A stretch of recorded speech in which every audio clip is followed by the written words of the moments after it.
E aí, pessoal, bom dia. Muito prazer.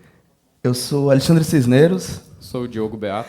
A gente é engenheiro de software lá no Nubank e a gente hoje veio para falar um pouquinho sobre alguns desafios de escalabilidade na arquitetura que a gente tem lá no Nubank, como a gente trabalhou nesses desafios e como a gente usa a imutabilidade em todas as camadas da arquitetura da gente, desde a programação até a infraestrutura, para ajudar a gente a resolver esses problemas e ter menos medo de tomar risco. Então, antes de mais nada, quem aqui é cliente do Nubank? Só para eu ter uma ideia. Então, acho que não precisa apresentar o que é que a gente faz, né? Mas, se alguém por acaso não sabe, Nubank é uma empresa de tecnologia que presta serviços financeiros. A gente tem nosso cartão de crédito sem tarifas, nosso programa de recompensas e a nossa NuConta, a conta sem tarifas. E para quem aqui, inclusive, for PJ, a gente está lançando a NuConta PJ agora.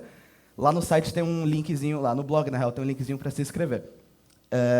Mas, assim, dado tudo isso, eu acho que a parte mais interessante para a gente falar hoje não é sobre nossos produtos, mas sobre a nossa escala. O Nubank, recentemente, na notícia de ontem, se alguém aí já leu, a gente é o maior banco digital do mundo. Depois da última rodada de investimento que a gente teve.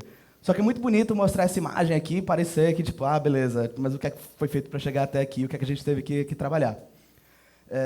Algumas das coisas que a gente resolveu fazer, todas são ligadas ao fato da gente ser, como a gente chama, um banco cloud native. Que quer dizer que a gente nunca passou por uma transformação digital, porque a gente sempre... o Nubank nasceu na nuvem, então desde o início, o Nubank usa a nuvem, especificamente no nosso caso a AWS, por algumas razões. A primeira, estrategicamente falando, foi interessante para a gente, porque o Nubank era uma equipe de pessoas que entendiam de software e não de hardware, e não queriam manter um data center. E isso traz uma autonomia muito grande para as equipes, se elas conseguirem lançar coisas independentemente, testar, iterar, o que traz uma velocidade muito grande, além do fato de que, novamente, como a gente não tinha expertise de hardware e sim de software, toda a parte de segurança, de manter um data center, etc., a gente dá um offload disso para quem sabe fazer, e a gente foca no que a gente sabe fazer, que é entregar software de qualidade. Então, por isso que a gente diz que a gente é cloud native, porque a gente está desde o início na cloud, usando tecnologia de cloud, e a gente não tem nosso próprio data center. E, para dar uma ideia de números, o Nubank hoje tem mais de 12 milhões de clientes, mais de 30 milhões de pessoas já pediram algum dos nossos produtos, eles já foram usados em praticamente todos os países do mundo em algum momento. Mas, dando umas métricas um pouco mais de engenharia, a gente recebe mais ou menos 1 bilhão de requisições HTTP por dia, tanto do mundo exterior como entre nossos serviços. Mas a gente usa bem mais comunicação assíncrona do que comunicação síncrona entre nossos serviços. Então, são mais de 700 milhões de mensagens via Kafka que são trocadas todos os dias entre os nossos serviços. E o interessante é que a gente tem mais microserviços do que engenheiro de software lá no Nubank. Então, são 270 microserviços, um pouco mais disso, na real, e mais de 260 pessoas na engenharia de software. Então, essa razão de um pouco mais de um serviço para pessoa na engenharia veio desde o início do Nubank, na real. E assim, esses serviços são deployados várias vezes ao longo do dia com pouquíssimo controle, na real. Nosso padrão é médio na master, vai para produção. Só que para fazer isso funcionar, não são flores, a gente encontrou problemas. E 2 problemas de escalabilidade muito fortes que o Nubank teve, que foram pontos de virada, que se a gente não resolvesse esses problemas, o Nubank não ia continuar crescendo, foram problemas que estavam impactando a experiência dos nossos usuários e eram problemas da engenharia. Primeiro, foi um problema de throughput no banco de dados, então a gente não conseguia escrever rápido o suficiente no banco de dados para a escala de alguns dos nossos microserviços. E o outro foi um problema no nosso sistema de mensageria. Como eu falei, a gente usa Kafka para praticamente 90% da comunicação entre os serviços, só que, às vezes, a latência, o lag de consumo de uma mensagem no Kafka começava a afetar a experiência do nosso cliente, e isso não é legal. Então, beleza, a gente precisa encontrar uma solução para resolver esse problema. Então, a gente começou a analisar quais são os padrões de dados. A gente quer dividir o trabalho, beleza, mas como é que a gente vai dividir essa carga de trabalho? O que é que a gente percebeu? No Nubank, nossos clientes eles interagem muito mais entre o cliente e o mundo exterior do que entre o cliente e o outro cliente do Nubank. Então, beleza, eu posso fazer uma transação, fazer uma transferência para o Beato, pagar o almoço que ele me pagou ontem, que eu estou devendo, posso fazer isso, mas é muito mais comum, comparativamente, as transações, por exemplo, no cartão de crédito com o mundo exterior, de transferência, de pagamento de boleto, de conta e por aí vai. Então, a gente sabia que se a gente dividisse nossa carga de trabalho de maneira que a gente dividisse por conjuntos de clientes, a gente não ia ter um problema tão grande. Então, a gente focou nisso daí. Primeira ideia, a gente quer dividir carga de trabalho, a gente vai fazer sharding, de alguma maneira. Primeira ideia era fazer sharding do banco. Então a gente tem um banco de dados, cada serviço tem o seu banco de dados, e a ideia era, ao invés de o serviço ter um banco de dados, ele teria N banco de dados, então você é o cliente X, e aí os seus dados vão fazer um hash do seu Customer ID, e seus dados vão estar no banco 2, por exemplo. E aí toda request que chegar para aquele serviço, ele trata aquela request, vou jogar isso aqui para o banco tal, porque o dado do meu cliente está lá. O que faz certo sentido, não é nenhuma novidade, muita gente faz isso, em certas situações faz sentido. Só que o que é que a gente percebeu? Isso não resolvia os problemas que a gente queria de fato. Então a gente resolveu não fazer isso porque, além do fato que isso não resolvia o problema do sistema de mensageria, até porque no slide anterior não tinha Kafka em nenhum momento do slide, então tipo, aquele outro problema ia continuar existindo, a gente só resolveu do banco. A gente ia introduzir lógica de roteamento de banco de dados na nossa lógica de negócio, ou no mínimo a gente ia correr o risco de começar a misturar um pouco essas coisas. Fora o fato de que, dado que a gente estava usando microserviços e a gente queria fazer isso para a nossa infra inteira, a gente tem que fazer isso em todos os serviços, terem vários bancos de dados, e a gente corria o risco de introduzir bugs na nossa arquitetura com esse acoplamento. Então, beleza, a gente não vai fazer sharding do banco de cada serviço, mas o problema continua existindo. O que é que a gente vai fazer? Então, a gente resolveu fazer sharding da infraestrutura inteira. Então, o que existem hoje, na verdade, no Nubank, não é um Nubank, mas 11 mini Nubanks. Cada um de vocês que levantou a mão no começo falando que é cliente do Nubank, está em algum desses shards que a gente chama. Hoje são 11, que vão do 0 ao 10. Então, quem entrou perto do começo provavelmente vai estar no 0, eles foram crescendo ao longo do tempo, às vezes a gente joga as pessoas para trás, mas cada um de vocês está nesse shard e todas as informações de vocês moram dentro do mesmo shard que o seu cliente. Então, a gente tenta fazer isso, de maneira que os shards eles são independentes. Então, como mostra essa imagem, os shards eles têm os mesmos serviços, os mesmos bancos de dados, a mesma infraestrutura, e a gente vai mostrar um pouco mais em detalhe, mas ele é todo replicado, e a gente consegue isolar alguns riscos também. Então, a ideia é que os shards não sabem que os outros shards existem. Na cabeça deles, eles operam individualmente. Só que o que acontece? Shard é uma abstração da nossa infraestrutura. Então, se você não tem conta no Nubank, você vai fazer uma transferência para mim, beleza, qual o seu banco? É 260 Nubank, agência 001, conta 1234, Shard 3. Não vai ter a opção de pôr Shard 3 no app do mobile banking do banco que vocês estão usando, porque não faria nenhum sentido, isso é uma abstração da nossa infraestrutura e não do sistema financeiro do Brasil. Então, a gente tem uma camada que a gente chama de camada de roteamento global, e nessa camada, ela tem serviços cujo trabalho delas é fazer interação do mundo exterior. Então, quando você faz uma compra no cartão de crédito e ela precisa ser debitada da sua conta, por exemplo, essa transação ela vai bater num serviço da camada global, o que ela vai fazer beleza, eu preciso debitar isso da conta do cliente tal, eu sei que o cliente tal está no Shard 3, então eu vou redirecionar essa requisição para o serviço de cobrança de compra que está dentro do Shard 3. E é assim que funciona. Similarmente, se eu quero fazer uma transferência da minha conta para a do Beato, se a gente estiver no mesmo Shard, na verdade, se a gente tiver em shards diferentes, eu vou fazer a transferência, ela vai para um serviço nessa camada global para encontrar o shard do cliente destinatário e vai mandar a requisição para lá. Então, se a gente tiver em shards diferentes, isso acontece. Mas vamos supor que seja eu e o Batatinha, a gente está no mesmo shard. E aí, nesse caso vai acontecer a mesma coisa. A transferência vai para a camada global e volta para o shard também. Porque, beleza, a gente poderia fazer com que, se estiver no mesmo shard, não precisa dar esse pulo? Até poderia, mas a gente não quer introduzir essa lógica novamente, que shard é uma abstração de infraestrutura, e a gente não quer pôr na nossa lógica de negócio e roteamento baseado em infraestrutura. A gente quer evitar isso ao máximo possível. Então, isso funciona dessa maneira e a gente consegue escalar com uma facilidade bem legal, porque não tá o shard mais recente, onde todos os novos clientes estão entrando naquele shard mais recente, está começando a não aguentar mais. Ele vai chegar no limite que a gente já sabe que passar daquilo ali vai começar a dar problema. A gente sobe o novo shard e começa a jogar todos os novos clientes para aquele novo shard agora. Então, a gente tem uma escalabilidade horizontal razoavelmente infinita. Excelente expressão, né? Razoavelmente infinita.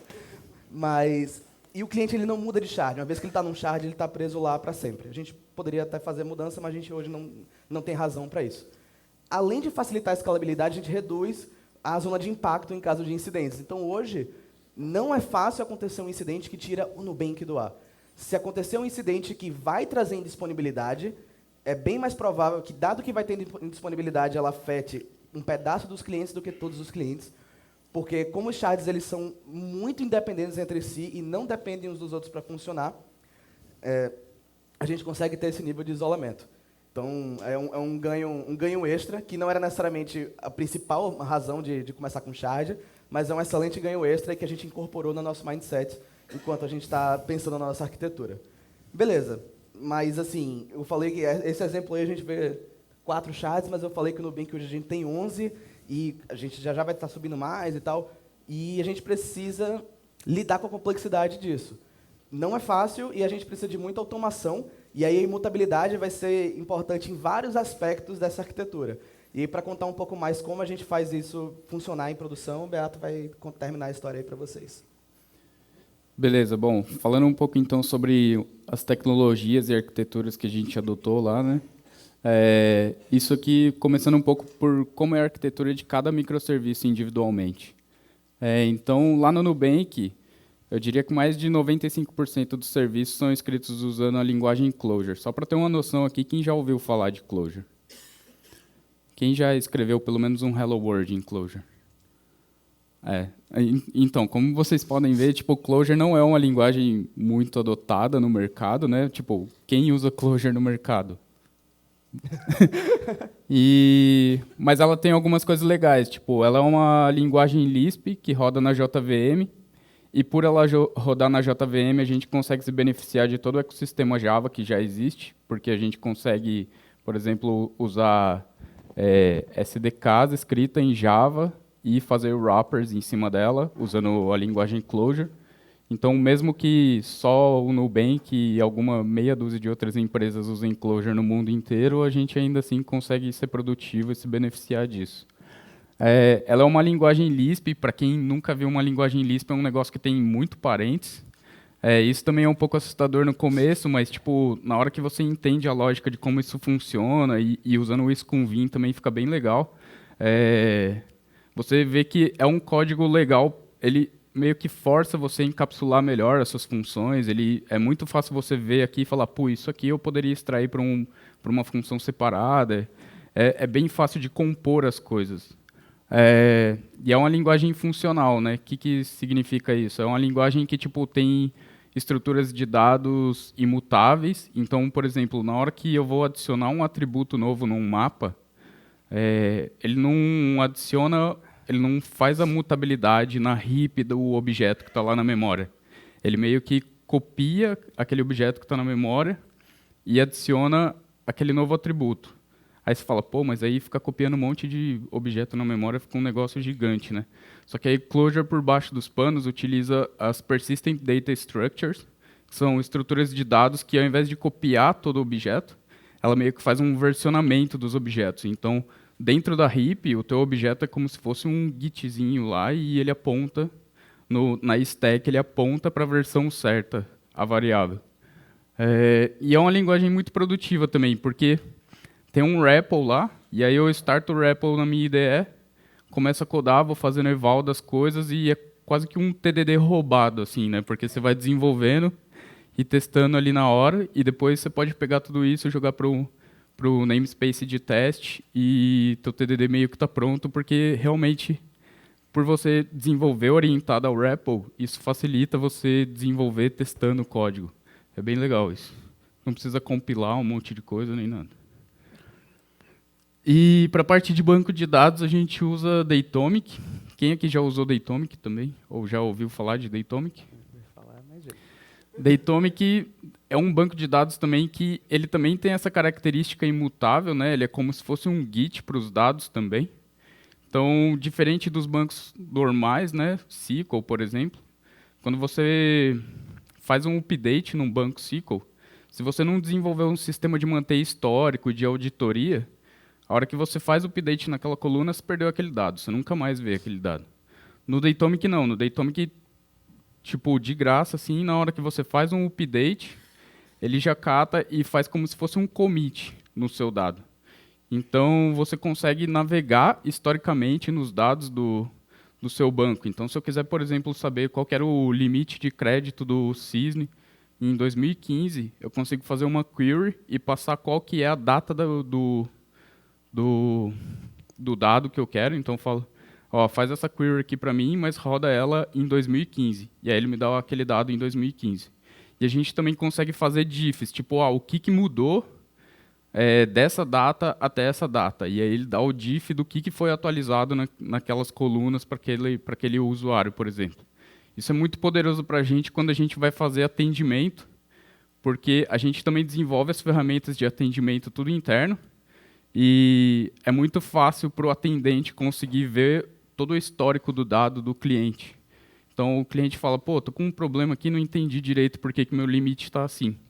Aí vai lá, clica, e o Datomic faz os diffs das coisas, a gente tem todo uns painéisinhos legais lá, onde o pessoal consegue ver exatamente o que navegou, e isso é meio que o banco dá de graça para a gente não teve que implementar muito em cima disso. E ele também tem um storage desacoplado, né? Então, o mesmo código que eu escrevo, o Datomic ele não faz a parte de storage, ele faz mais essa parte de gerenciamento do dado. Então, o mesmo código que eu escrevo, ele pode usar storages diferentes para cada environment. Então, em produção, por exemplo, a gente usa DynamoDB no back-end, e em desenvolvimento a gente usa o H2 em memory lá, só para poder conseguir testar as coisas e tal. Mas você pode usar ele com Cassandra, pode usar com Postgre, pode usar com vários storages diferentes. E para a parte de comunicação, a gente usa Kafka. Então, todos os serviços, como o Cisne comentou, se comunicam via Kafka. Normalmente, quando a gente vai fazer uma escrita no banco, então, mesmo que seja uma request post para a API, ao invés dessa request salvar direto no banco, a gente pega essa request, valida, vê se está tudo certo, se os inputs foram corretos. E se tudo está certo, ao invés da gente gravar no banco, a gente publica isso para uma mensagem. E aí o próprio serviço consome essa mensagem de novo para fazer a parte de write. E por que isso é assim, né? Porque isso é uma característica que a gente adotou que traz muita resiliência para a nossa infraestrutura. Porque o Kafka ele mantém as mensagens todas persistidas.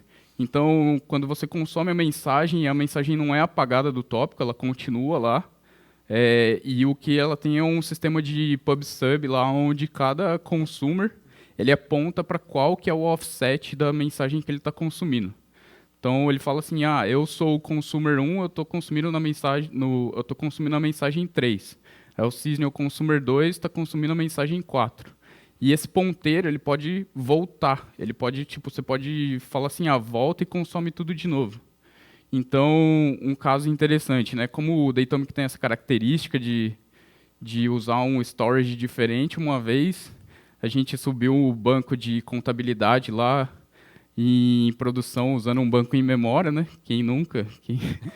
E aí, na hora que a gente viu isso, falou, putz, e agora, né? Tipo, o banco de produção em memória já consumiu um monte de coisa lá. Como que a gente vai recuperar todos esses dados, né? Dá aquele pânico, assim.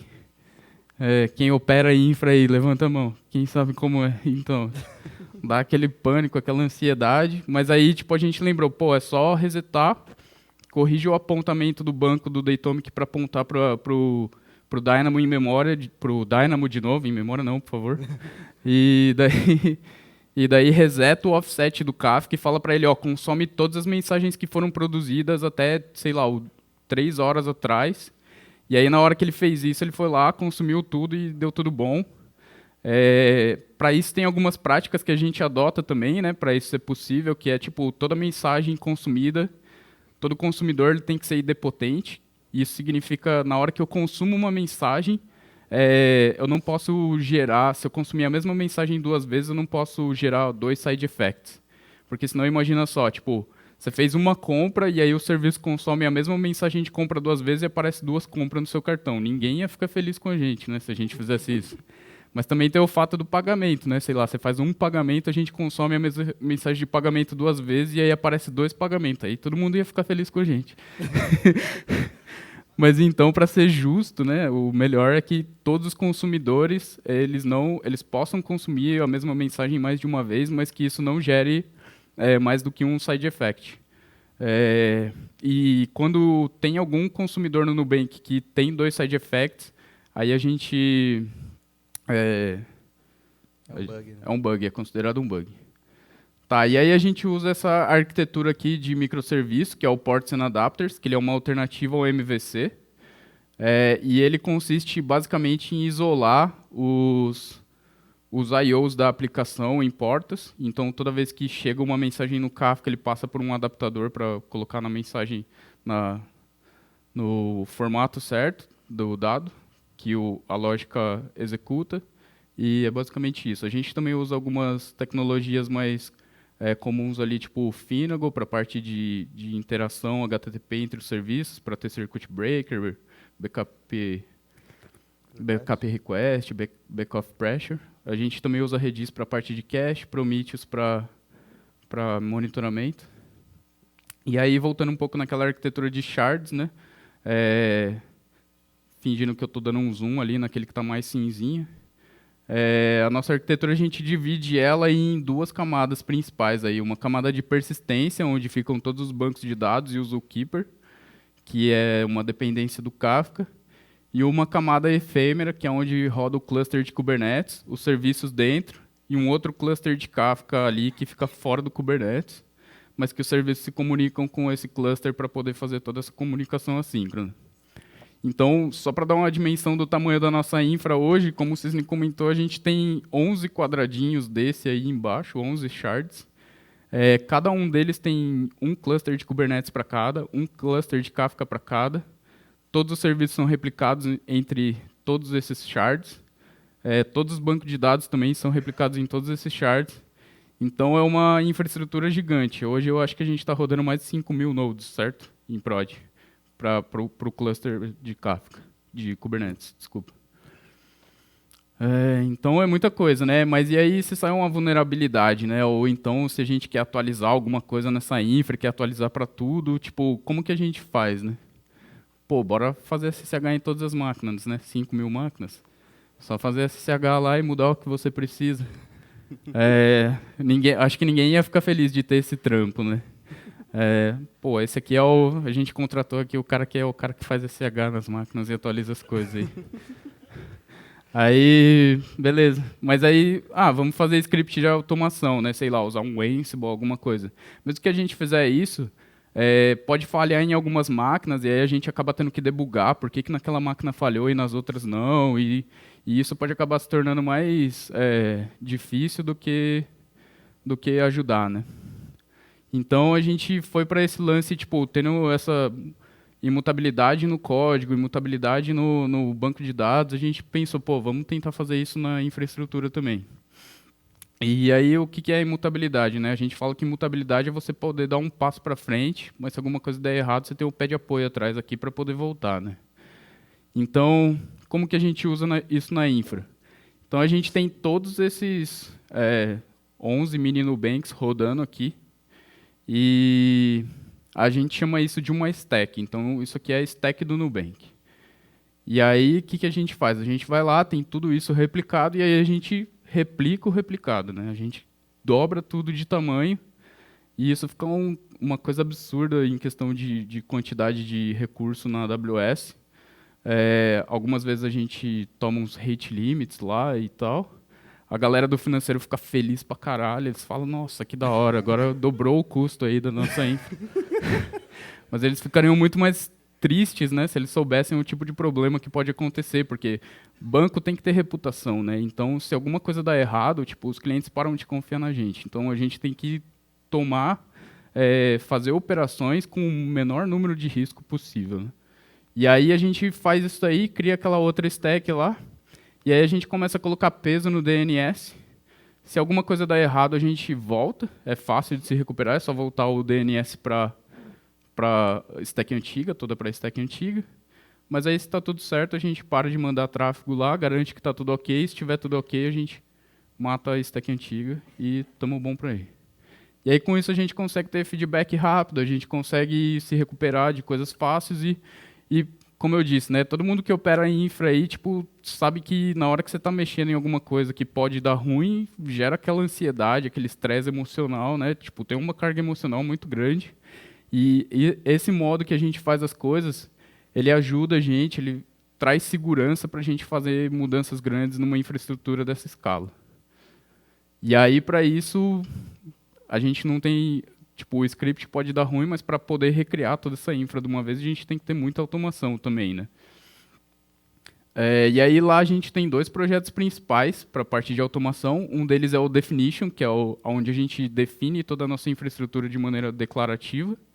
E o outro é o Deploy, que é um projeto que interage com o Definition para fazer as coisas, né? E aí esse é o exemplo do repositório do Definition. Tem só umas pastas aí, mas eu garanto que tem arquivos lá dentro, não são pastas vazias. E uma coisa legal é que tipo, todo componente de infraestrutura do Nubank, ele pertence a alguém. Então, se vocês repararem ali, ó, eu não sei, tem um laser aqui. Aqui, ó, consegui. Tem essa pasta squads aqui, que é onde a gente coloca definições dos squads. O que seria? Tipo, canal de Slack, o nome do squad, várias outras coisas. E aí, tipo, cada um desses componentes aqui da infra, eles têm aqui, por exemplo, para qual squad ele pertence. Então, isso aqui é um exemplo da definição de um microserviço lá no Nubank. Então, por exemplo, o Alf aqui ele pertence ao squad de InfoSec e o Billing pertence ao squad de Bills. E aí a gente fala também aonde que eles vão rodar. Se eles vão rodar naquela camada global de roteamento ou se eles vão rodar dentro dos shards. A gente também consegue colocar algumas coisas tipo coisa de JVM, configs de JVM, qual que é o tipo do workload que isso vai rodar, policies para fazer escalonamento, o mínimo de máquinas que cada serviço precisa para executar. Então, para quem não sabe, isso aqui é tipo um mapa Clojure.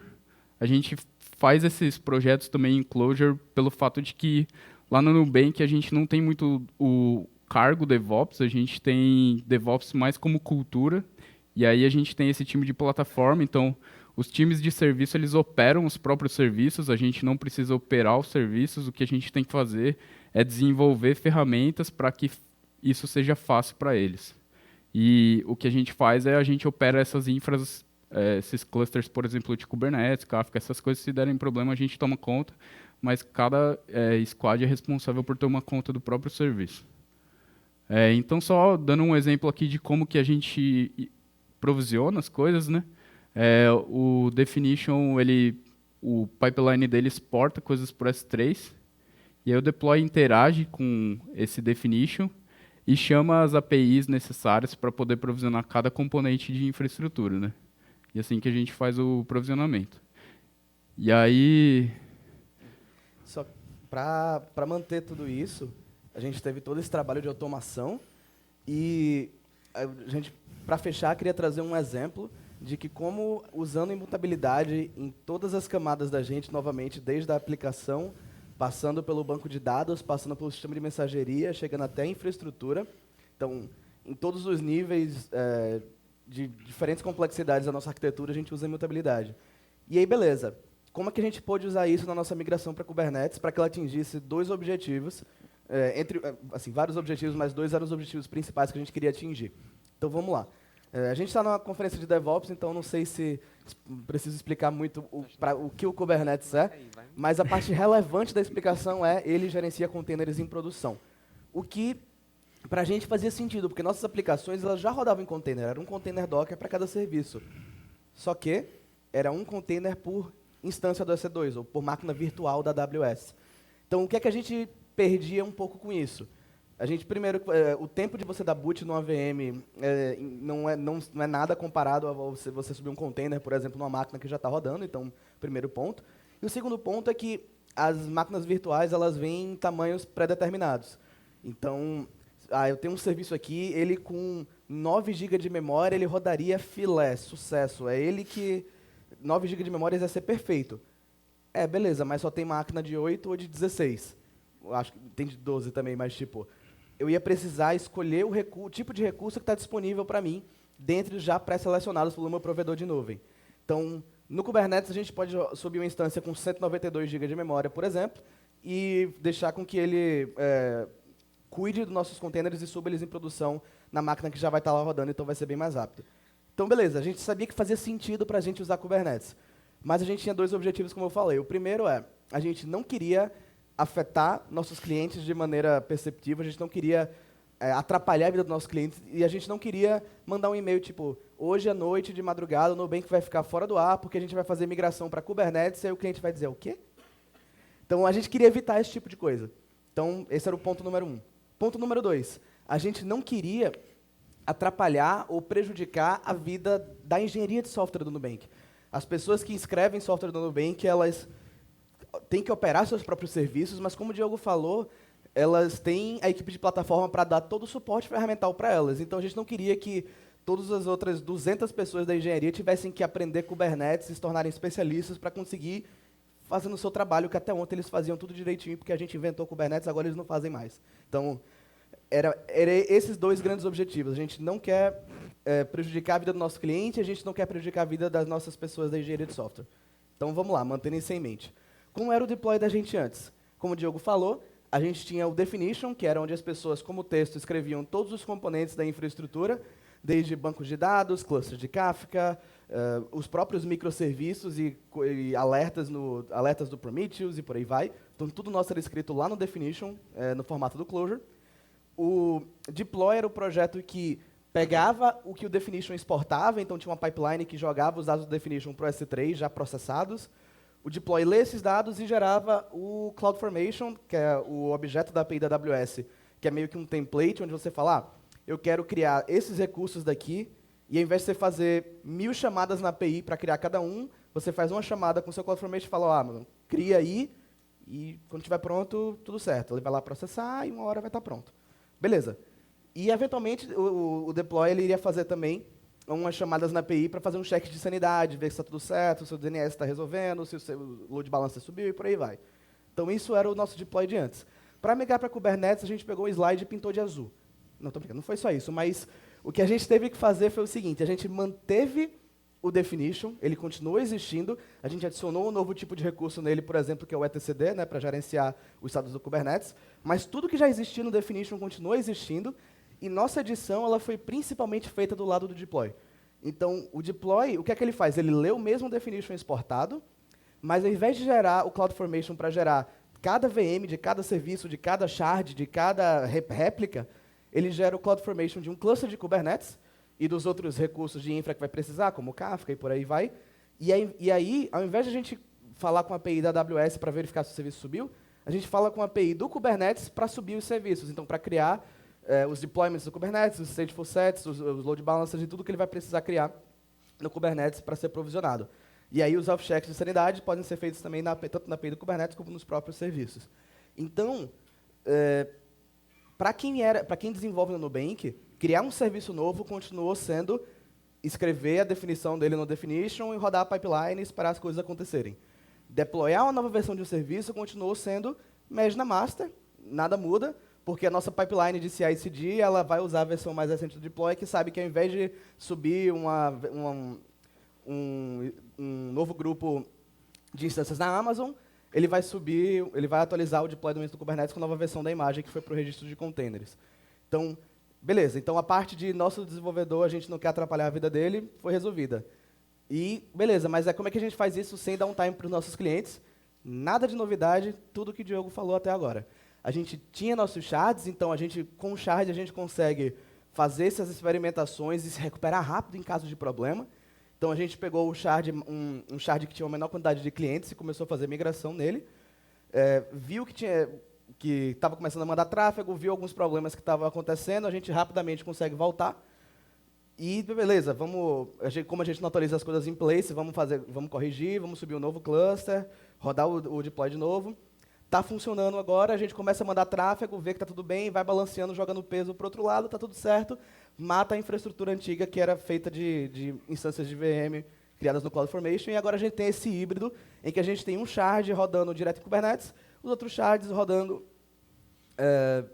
ainda na infraestrutura antiga de uma instância de EC2 para cada serviço. Então, beleza, uma vez que funcionou para o primeiro, para os outros provavelmente vai funcionar também, já que a nossa arquitetura ela é bem homogênea. Então, a migração do primeiro foi a mais difícil de fazer, as outras foram mais fáceis. A gente foi fazendo de um em um, e eventualmente a gente migrou tudo e terminou tudo com Kubernetes, sem impactar nossos clientes.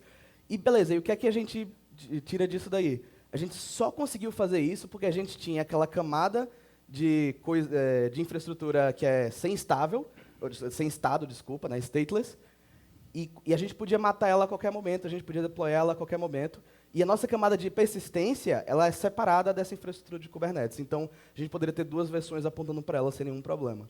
Então, é assim que a gente fez essa migração, usando a imutabilidade ao nosso favor. E aí, algumas coisas que a gente aprendeu com isso, primeiro é que sobre escalabilidade, é que a nuvem é escalável, sim, mas ela somente é tão escalável quanto a sua arquitetura permite. Então, a gente, Nubank, Cloud Native, está desde o começo na Amazon, banco digital, massa.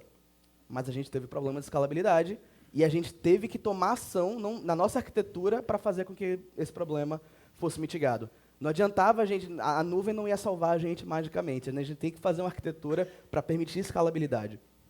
E a gente só é tão rápido quanto a nossa automação.